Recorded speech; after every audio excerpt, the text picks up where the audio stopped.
Oh, okay. That's what the first thing I do when we're doing a Cowboys game is I say, well, the easy thing to do is fade Dak. Yeah, I mean, I didn't actually put a single Cowboy on my card. Really?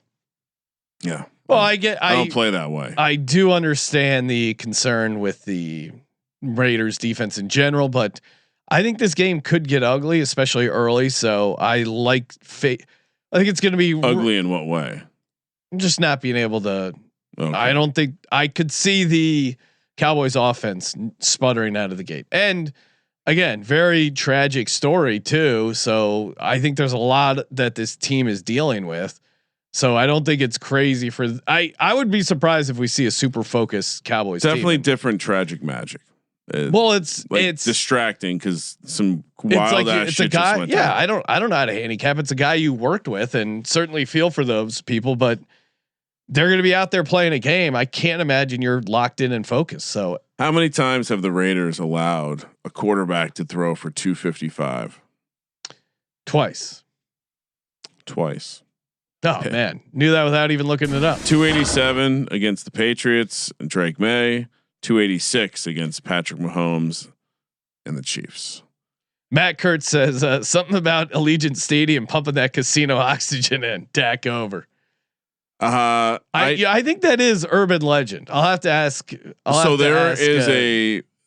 was a Reddit thread from a couple years ago where a guy claimed, and like it got somewhat viral, that talked about the fact that they were enhancing the experience or whatever with their casino air. Now, how it involves what it does to a handicap, I have no idea. I mean, everyone in the casino is getting that air, not just the home team.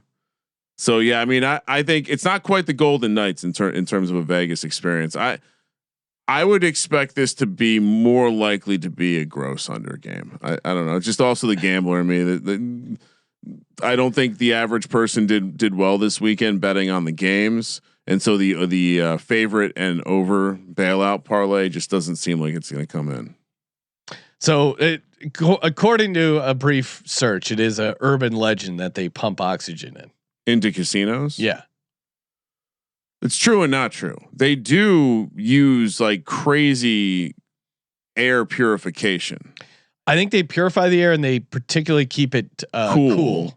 But I think what is pumping oxygen into? I mean, obviously, if you put too much oxygen in the air, it's also not good. There's a weird thing where you pull out a heater, all of a sudden the place explodes. Yeah, I mean, I think the term is kind of metaphorical for they enhance the air.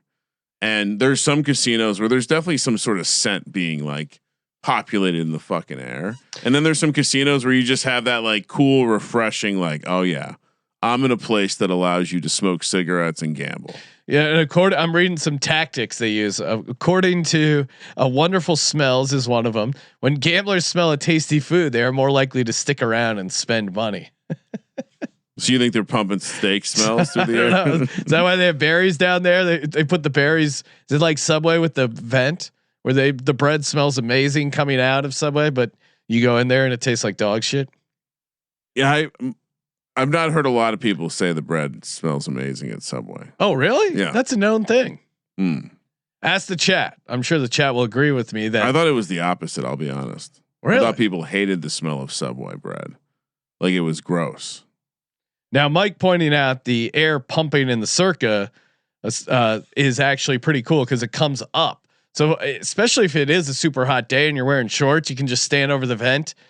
And I don't know if I feel like Circa is the only casino I've been in where there's vents on the floor that blow the air up. A number of casinos do that now. Basically, the logic is they, instead of blowing air down, they blow air up and then they have exhaust that's constantly pulling air up. So you're constantly cycling new air in, and obviously it feels good when it's cool out. Yeah. But yeah, I think it's actually they just figured out it's a better way to manage keeping the air purifying all the air, enhancing the air. We'll have to ask enhanced air in Vegas.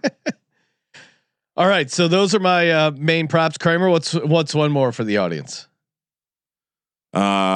defensive. I'll give you a little baby sack ladder. Crosby to get 1 sack is plus 125. Crosby to get 2 sacks is 6 to 1. Max sacks Crosby. He's a guy who gets high on oxygen. He's clean now, so it's only the air of a casino can get Max Crosby high. And a sack of Dak Prescott. That's a good price. He's addicted to tattoos. I was surprised to see Crosby at plus odds to get a sack. Max Crosby still in Nash. A la Berman. Okay, Kramer, let's put together a little underdog entry. Promo code SGPN. Play along or fade us. And of course, use our promo code. You spend $5, get $100 in bonus funds. Kramer, what are we doing for this matchup? Oh, I got a boost. Let's see. Well, I mean, like I was saying, I think you can kind of take whatever receiver for the Raiders you fancy. I think we can fancy Lockett. We can play. I'm fine taking Lockett. Okay, take Lockett higher, 27.5 receiving yards. And what about Dak lower passing yards? Or what do you like on the Cowboys side? You didn't give out any Cowboys. I'm surprised you even went near that. It's crazy to see Aubrey's field goals at 2.5. That's wild. Let's go with the under passing yards. Lower 259.5 passing yards for Dak. Higher 27.5 for Tyler Lockett. And maybe put a little boost on here. Yeah, boost it. Okay. Got a 50%er. No, 30%. Oh, only a 30%er? What? In this economy? How am I supposed to feed my kids, Sean? By going to Underdog Fantasy, promo code SGPN. Remember when Latrell Sprewell couldn't feed his kids after making millions of dollars in the NBA? Well, he did have to pay a lot of taxes. Kramer, what is your first touchdown? Oh, you wanted well. So I didn't play any Cowboys. Did you? No, I've never played a Cowboy. Oh, you just played a Cowboy earlier with Dak Prescott. Oh yeah, unders are fine, but not first touchdowns. So I played 4 Raiders. Okay.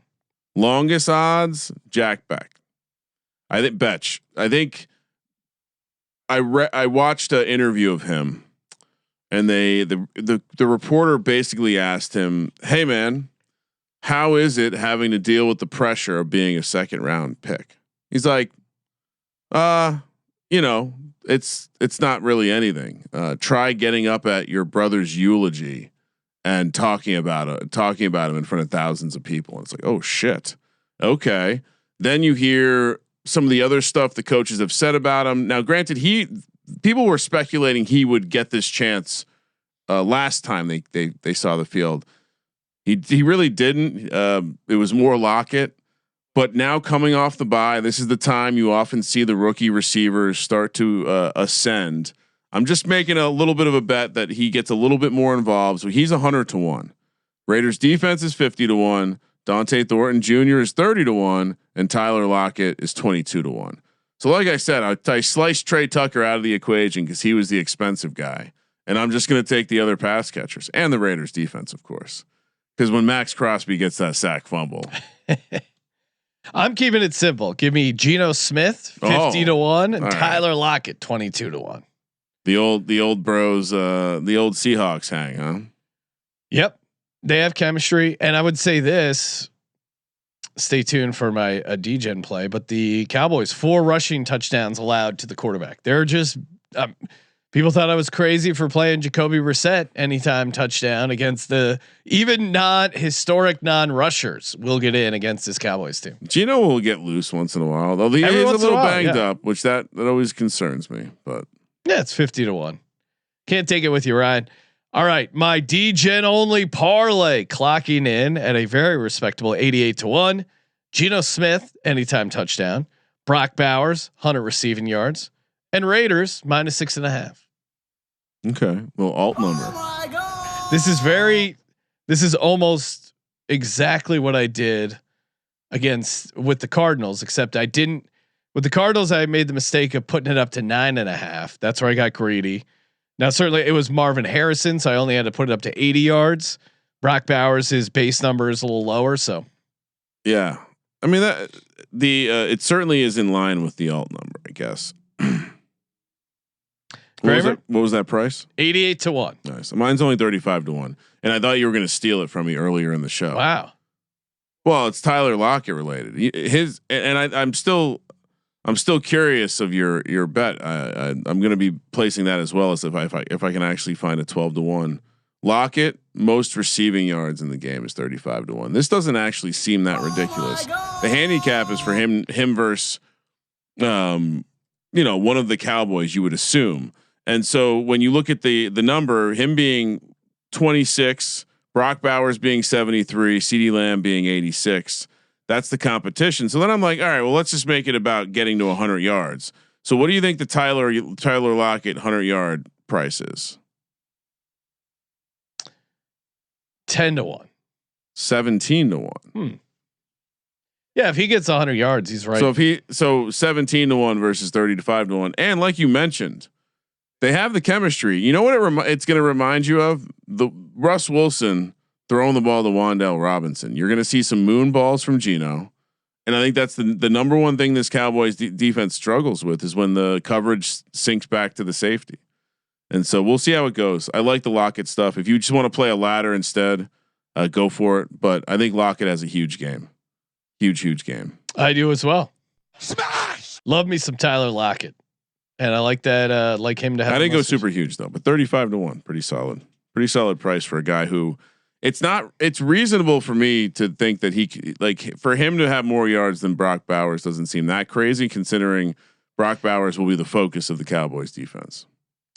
Grailston, I'm going to try you one more time on the Discord line. I saw you fall off, then he came back. Grailston? Well, how would you pronounce this? I don't know. I can't see it. I'm not looking at it. Gray. Hey, you hear me? Yeah, what's up, happening, man? Hey, what up, y'all? It's Austin, like the wide receiver for the Cowboys, Miles Austin. Oh, okay. Yeah. What's still up, a man? little different, but still pronounced the same. Thanks for calling in, man. You're on the Sports Gambling Podcast. How was your Sunday? It was good. I didn't win my parlay. I only got underdog, but it was still good to watch my fantasy team on sleeper win. Oh, there you go. Nice work. Got those pandas fighting.